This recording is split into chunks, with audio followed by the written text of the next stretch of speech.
Sunnyside is a farming game set in the Japanese countryside that uses modern technology like solar panels, hose, and contemporary machines for food production, drones, and more. It also has some JRPG elements, which is apparent in the caves and in its turn-based card battle system. Are you thinking about buying this game? If yes, then this video is for you. This video will show you everything you need to know about Sunnyside, which would help you decide whether to finally get the game or not. Everyone has a different playstyle and preference, so in this video, I will just showcase everything as it is and let you decide if the game is for you or not. This is a single-player game that is now available on Steam and Epic Game Store and supports these languages as of the making of this video. For the PC, here are the minimum spec requirements. They are planning to release the game in PlayStation and Xbox on August 16, 2024. Multiplayer was a stretch goal for the Kickstarter campaign, so it will definitely be there in a future update, but not anytime soon. Naturally, there might be some spoilers in this video, so if there is an aspect in the game that you want to save for your own playthrough, then skip to the next part of the video. I put timestamps for easy access. Let's get something out of the way. When the game first released, the major negative feedback is frame skipping, lagging, rubber banding, and other optimization issues and bugs encountered by a lot of players. Since then, the developers have released 6 patches to resolve this issue and other bugs. I stopped playing after the 5th patch, but the first few patches really helped my gameplay become a lot smoother. I also noticed a lot of bugs being reported. So far, after the 5th patch, I mostly encountered ones that require me to fast travel back to my tent to play the game normally again. Unfortunately, I also encountered around 2 to 3 game crashes, which made me have to restart the game completely and lose my progress. The game's Discord server is very helpful and responsive to bugs though, and since the first few patches were released very quickly, maybe most bugs will be fixed by the time you are watching this video. I also just want to say that I know several people who, like me, complain about the bugs and issues, but got absolutely addicted to the game still. For the graphics and music, all footage shown in this video are from my own game, and I am playing the in-game music in the background. In the actual game, the music changes depending on the location, and it also changes per season and event. Moreover, once the song plays at least once in the game, you will be able to buy a copy of that song at a music store and play it using your smartphone. I personally love the world and I often take pictures of the scenery, especially when my game is able to run at high graphic settings. The character models are okay, but the character sprites are great and there are plenty of attractive, romanceable NPCs in the game. Let's go to the story. You set off to the Japanese countryside to buy your first plot of land. However, upon buying the deed, you discover that the land does not have a house, so you have to build up your homestead from scratch and transform it into something you can be proud of. Eventually, you will meet a survey drone named Sparky, and you are tasked with helping them retrieve their lost memories and complete the last mission they remember.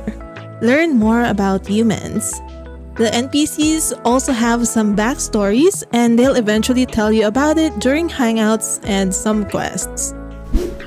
Let's talk about some of the settings that you can tweak to make the game more suited to your playstyle. In-game days are automatically set to 18 minutes, but can be adjusted anywhere from 10 to 60 minutes. You must choose a difficulty level at the beginning of the game, but you can adjust this at any time. You can set all of these settings to cozy for a more relaxed pace or RPG if you want more challenge.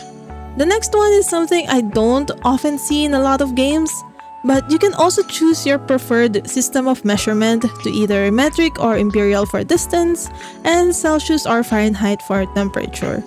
For accessibility, you can apply colorblind correction and adjust the correction strength.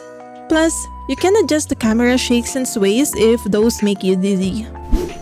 The character creation portion of the game is very extensive. You can adjust the body parts using a slider, almost like The Sims. There's also a variety of colors to choose from when it comes to skin tones, eye color, and hair color. Here are some of the clothing options, which you can also change the color of. You can change your clothes in-game by buying new ones, but I've yet to see additional clothing options available outside of the ones available at the start of the game. You can choose your character's gender identity via a sliding scale between a feminine 10, which is the most feminine, and a masculine 10, the most masculine. Your character's gender identity will play a role in your romantic relationships. Residents have their own preferences, which span certain sections of the game's gender identity scale. If you are not within that scale, then that resident will not be available for you to pursue. You can decorate your house and your ranch using various decorative items. There are different house and building sizes, which you can fill with various appliances, chairs, rugs, some decor, etc. There are also some paths, fences, decorative stones, birdhouses, etc. for the outdoors. Mind you, your house and your ranch will eventually get big, so you'll have plenty of spaces to decorate. Next, let's look at the in-game mechanics. For farming, you can plant crops and trees. Unlike other farming sims, you can buy seeds from your smartphone and have them delivered in your farm. The available seeds in the app changes each day, and some will only be available once you reach a certain farming level.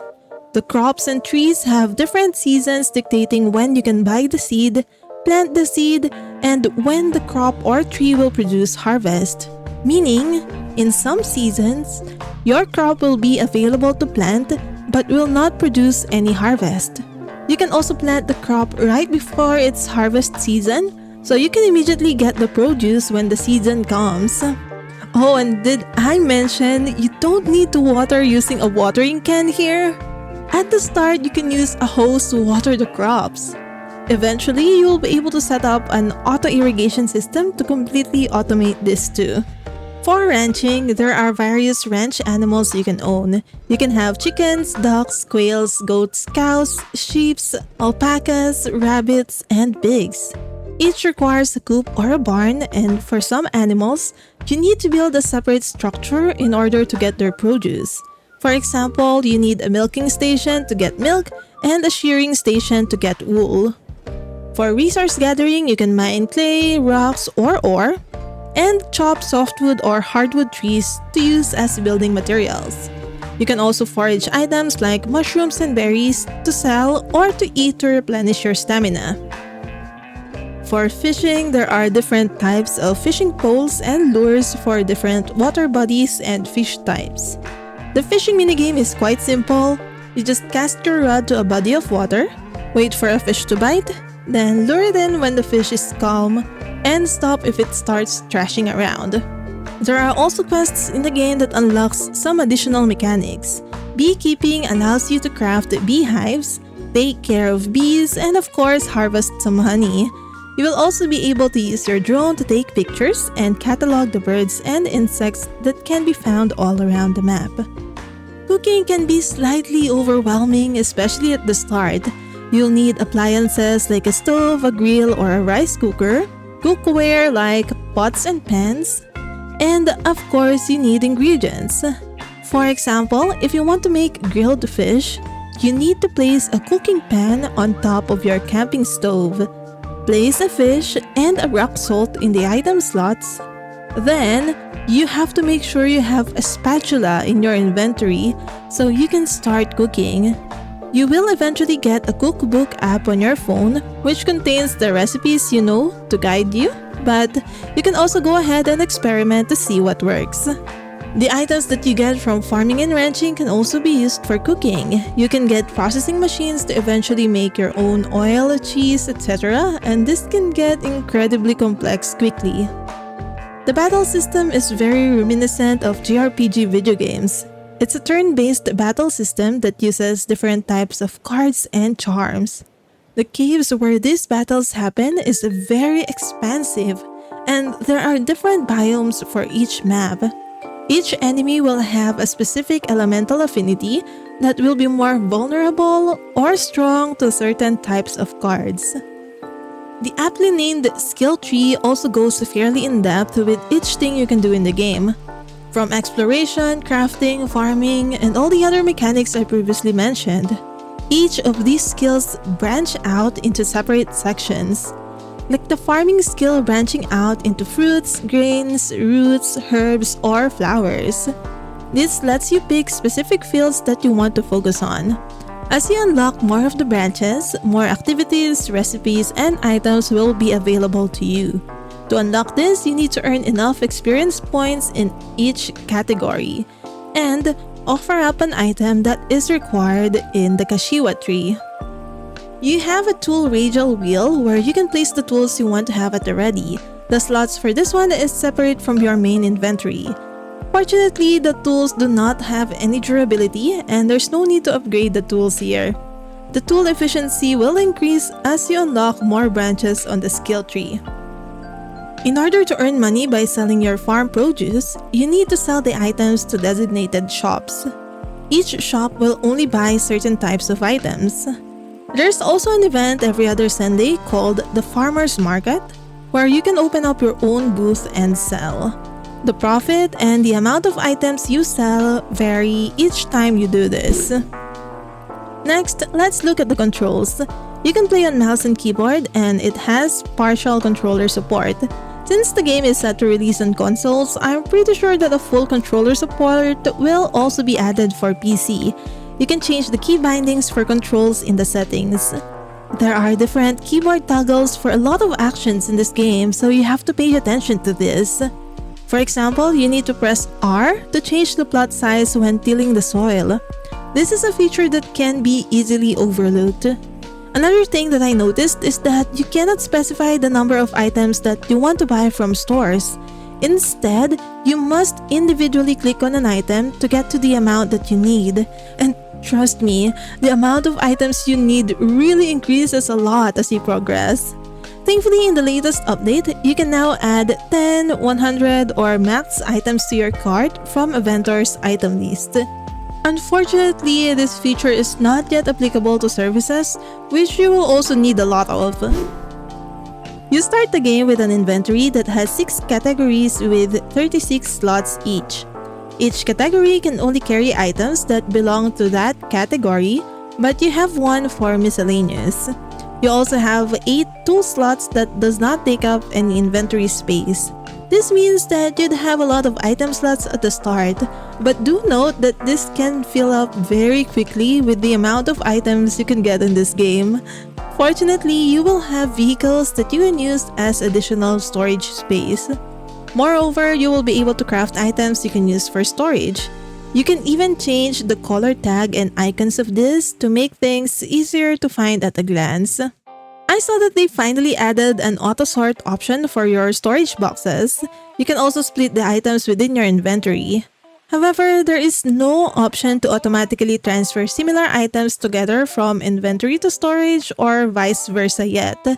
There's also no auto-sort for the items inside your backpack. There are 4 seasons in the game, each with 28 days. The weather changes twice a day, so you can have a sunny morning with a rainy evening, so make sure to plan accordingly. You may not need to water your crops in the morning if it's going to rain later on. As I mentioned, every other Sunday there is a farmer's market, where every shop will be at the park and you can open a booth for your own products. There are also some events like the Cherry Blossom Festival, Summer Festival, Harvest Feast, etc. You will be reminded if there is an event via your smartphone. In some events, there are competitions that you can join, while in the others, there's only a decorated place where people gather around with some booths for food or other items, but no minigame type of activity to do. The map can be opened by pressing M. Here you can see the different locations, opening or closing times for shops, and which activities you can do for the hangout spots.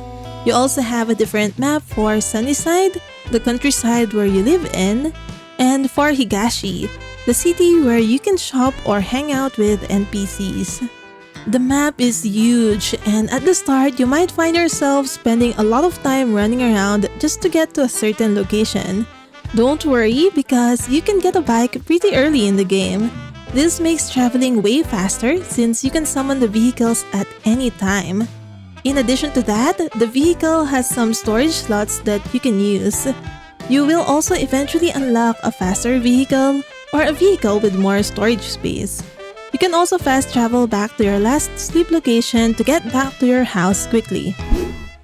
There are a total of 32 residents in Sunnyside. Out of this, there are 25 romanceable ones. Each have their own gender preference as mentioned earlier. You can date multiple people at once, but once you get into a deeper relationship with one, they will require you to be exclusive. Unfortunately, you cannot get married or have kids in the game. You build your relationships with NPCs by talking to them once a day and by inviting them to hangouts. Each resident has their own preferred hangout activities and gift preferences. There will be several cutscenes for each resident that will let you know them better. Like most farming sims, there is no strict rule on how you should play this game. However, there will be some character and storyline quests to guide you if you are unsure about what to do next. If you ask an NPC if they need anything after a hangout, then there's a chance that they will ask you for an item and you have to deliver it to them via mail within a certain period of time. You can adjust the length of one in-game day from 10 minutes to 60 minutes at any point in the game depending on your preference. You will automatically pass out at around 11:30 to 11:45 p.m. and you will wake up at your last sleep location with just a little bit of stamina penalty. You can easily fill up your stamina bar again by simply sitting down or eating food. The game autosaves every time you go to sleep. There are 5 slots and each one has the file for your last 3 days. There is no manual save as of the moment. You can adopt a dog or a cat from Higashi's pet rescue building once you have a pet dog, food bowl, and water bowl. You can also buy toys for your pet and a leash so you can take them out on a walk. You can adopt as many pets as you want as long as you have the funds and the space for them. In terms of replayability, I think you can play this game multiple times since there's a lot of content and you may want to attempt some challenge runs.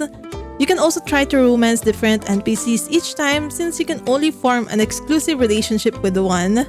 Personally, I have around 40 hours in this game at the time I'm making this video, and I will probably play the game again once more patches are out that prevents my game from crashing. If you're going to buy this game, then check out this next video for some helpful tips and tricks to get you started in the right food. Let me know if there's anything else you would like to know about the game in the comments. Consider subscribing for more cozy farming sim content.